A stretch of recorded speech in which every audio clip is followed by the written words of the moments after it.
You need to give a sort of a plan or a promotion where the entrepreneurs become interested to take up this particular activity.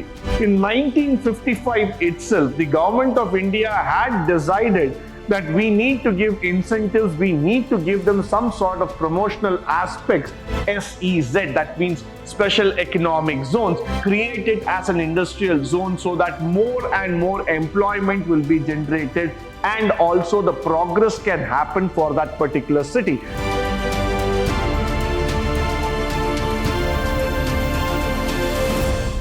Good morning and welcome to the most important session of entrepreneurship development, and this is going to be on the industrial estate. So on the session 4, we are going to talk about the industrial estate, which is a very important part. Why? Because in the current scenario, we are going to talk about a situation where India is going to turn out to become the next manufacturing hub, the next economic zone of the world. So in this session, we are going to see how industrial estates are actually promoting the economic development of our country. Moving forward, in this session, we are going to first get introduced to what is the need for industrial estate. What is this industrial estates all about?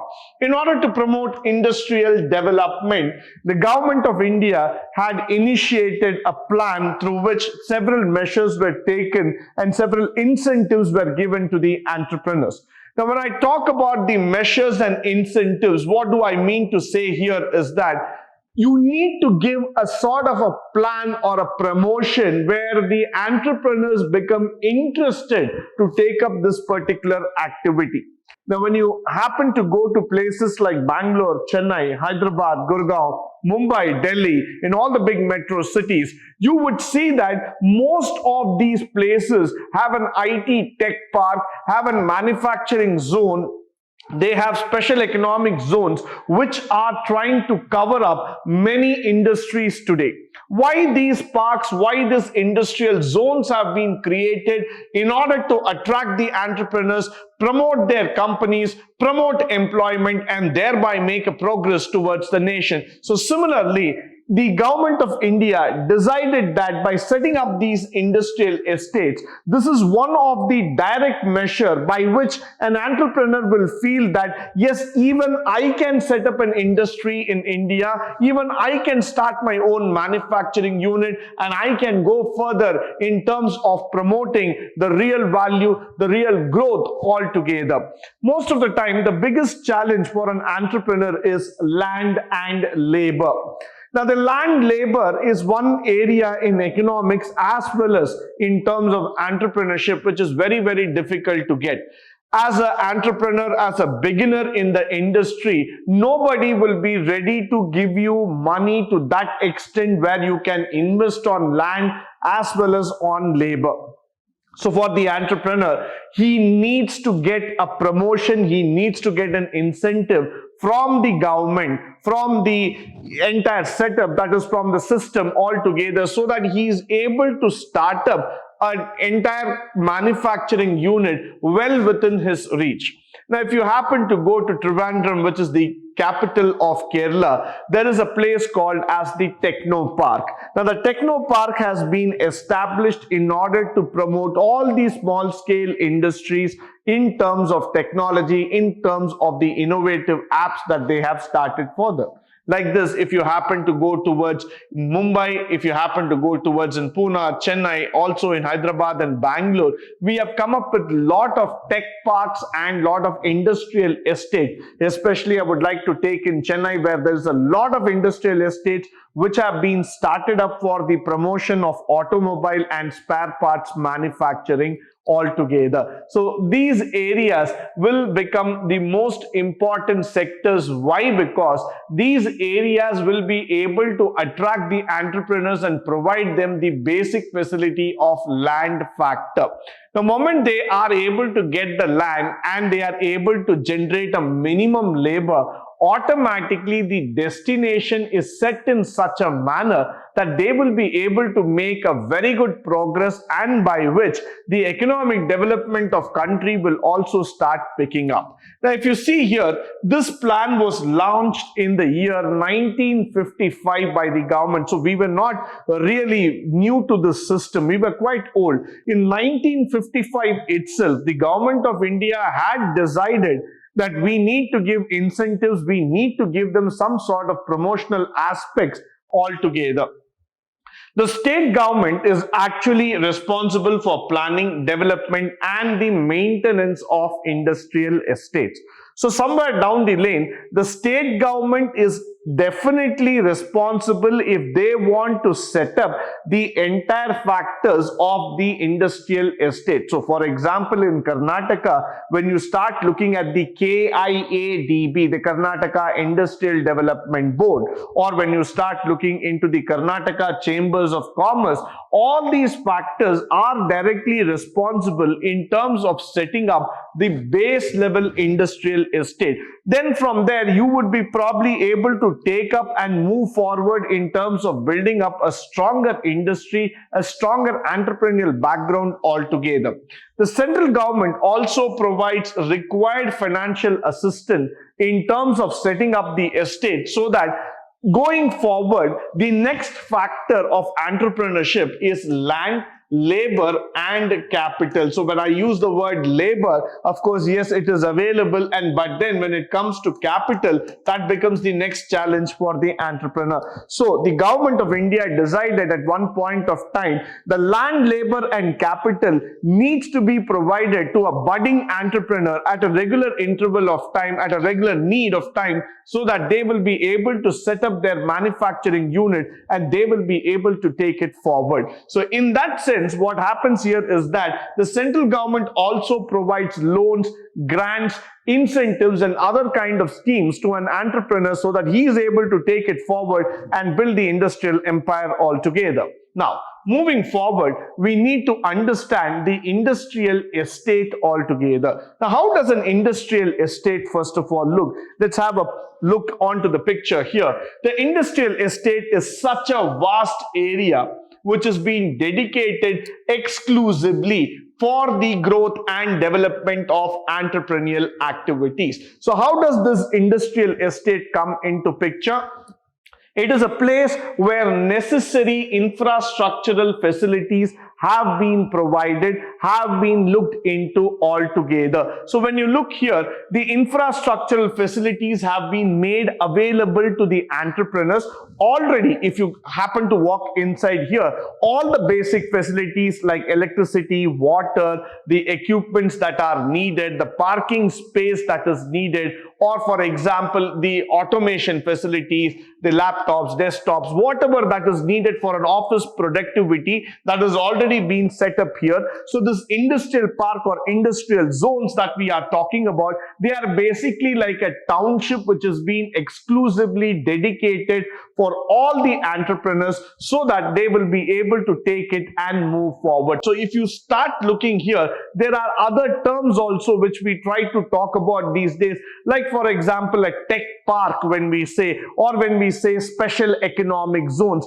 These are also a part of the industrial factor altogether. When I talk about SEZ, that means special economic zones. These are also a part of the industrial estates altogether, which tend to provide a similar kind of facility, and added to the factor that the government of India gives the entrepreneur a 10-year interest-free loan and a tax-free setup altogether, so that you will be able to go forward and set up a good industry in terms of promotion, in terms of development. Now, moving forward, what are the features of this industrial estates altogether? If you look at these features, they are quite interesting and amazing. Why? Because when you look at the features of the industrial estate, they have the following features. They have a separate plot and shed, which means they are dedicated areas which are separate, which are indicative in nature. The entire land is being allocated to the estate and it's divided into different plots, and these plots are then allocated to the entrepreneur at a very, very economical cost altogether. Now here I would like to take the example of Tripur, which is a planned cluster area in Tamil Nadu, which has been dedicated specially for textile business. Now, what is this ideology all about that has been bought by the government of India? If you happen to see cities like Lavasa, which is located very close to Pune in the western side of India, or if you happen to see a place like Gift City in Gujarat next to Gandhinagar altogether, all these places have been created by the government of India by exclusively dedicating about 100 or 200 acres of land. Why? Because these areas have been used by them in order to set up individual blocks or units of company where the entrepreneur would be allowed to set up his company in a small way at a very, very small economical cost. Now, all this area, that's about 100 or 200 acres that we are speaking about, is dedicated only for industrial purpose, and we are not going to bring in any residential or any other kind of facilities altogether. So what we are typically trying to look in here is that dedicate that area, create it as an industrial zone so that more and more employment will be generated and also the progress can happen for that particular city. Now, I would also like to discuss about the place in Telangana, the capital of Telangana, that is Hyderabad altogether. In Hyderabad, there is an area called as the Financial District, which is located in a place called Gachibowli in Hyderabad. Now, that place is being exclusively dedicated for the financial hub and the financial payment systems. So if you happen to look into the back-end processes that have been happening for ICICI Bank or for several other banks, they've all been dedicated with the offices, with a back-end office located in that particular area. Now, why the government decided is that because in those areas, you will be able to provide the people a constant employment with all basic facilities, and it is way away from the normal life of the city. It is an exclusively dedicated area with transport facilities being provided and all the basic amenities that has been provided to the employees who are working there. Now, this is creating a feeling of hope and feeling of betterment among the employees, among the country. Why? Because everywhere, every small city and town is today being converted into a major hub of innovation, employment and growth. That is where industrial estates will definitely make a change, will definitely make a benchmark in terms of growth, in terms of dedication altogether. So that's why when you see all this industrial techno parks or when you see this industrial estates, they have an elaborate arrangement of security, they have an elaborate arrangement of transport and all the facilities that have been decided by the government, followed by cluster. When I talk about the word called as cluster, they are a groupism factor that has been formed. Like I told you at the first level, the example of Tripur in Tamil Nadu, which is being used for a place called for textile development. It's a cluster, which means a group of similar kind of industries have been put together so that they form a cluster. They form a group altogether. Now, similarly, we are talking about regional development. So when I talk about regional development, that is these places where you will be able to see the entire region gets promoted. Now, if you look into Hosur in Tamil Nadu, which is just 40 kilometers away from Bangalore, that entire town has been now converted into an industrial development hub altogether. So that entire region has become a Hosur industrial area altogether. So I'm trying to develop the entire region, the entire place into a very, very important factor in a business park altogether. Moving with, we are trying to promote the industrialization and the common infrastructure. Now, going back to the same example, if you see companies like TVS, Ashok Leyland, Titan, all these companies have their base in Hosur in Tamil Nadu. Why? Because these places have been able to promote industrialization, logistics, common infrastructure facilities, and an advanced development programs, which has been able to give entrepreneurship a better hold, a better grip altogether. followed by the different sizes that we are going to talk about, that is in terms of the industrial estates, can be promoted in different size based on the land availability today. Now, if you happen to go to a place called as a Navi Mumbai in the Mumbai city altogether, Navi Mumbai was created in the ideology that there needs to be a lot of space dedicated for the industrial development. Similarly, you might happen to see the MIDC, the Maharashtra Industrial Development Corporation, which has come up with lot of industrial parks in and around Pune and Mumbai, which have been the corridor for business development and entrepreneur development across India. Now, all these places have been very much pre-planned and created so that we are able to go further and develop the business altogether. Reliance Industries had also planned for starting up a special economic zone in the state of Maharashtra and Gujarat in order to promote further business activity. Followed by, if you look at the development in most of the areas, I would also like to take the example of Gujarat state, where there has been a lot of development in terms of industrial estate, and many new universities and educational institutions have been able to start up in those areas. So there's a lot of promotion, there's a lot of activity that is happening in those areas, followed by which even the residential setups have been coming up a few kilometers away from there. I would like to give an example here. In the state of Haryana, especially Gurgaon, if you look into Sonepat, if you start looking Mohalli, all these places started growing up in order to promote only the entrepreneurship development. All these towns were very small towns which did not have a great amount of industrial push or urbanization. But moment the government of India gave them an open permission to start up industrial belt there, Gurgaon, Mohalli, Sonepat, or if you start looking at a place called Neemrana, which is quite close to Jaipur in Rajasthan, all these places started developing up because of the lot of industrialization that started coming up. Similarly, in the state of Himachal Pradesh, I would like to talk about an area called as Buddy Industrial District, which is also coming up in a very big way for the Ayurveda company as well as for FMCG companies. So this is how, if you start looking in various parts of India, there has been enough amount of infrastructure and special economic zones that have been set up because they are trying to promote entrepreneurship in every single aspect as far as possible. So it is highly mandatory, highly important that at this juncture we come to know what are the features here in terms of promotion, in terms of infrastructure, in terms of growth, and in terms of all the aspects that we are looking forward.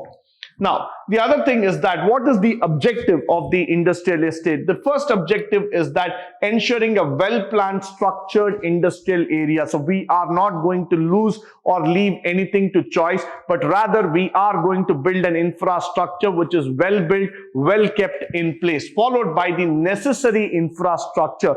Today, any of the single entrepreneur who happens to go there will look into the infrastructure place in terms of amenities, in terms of factors, followed by the common facilities that are being provided.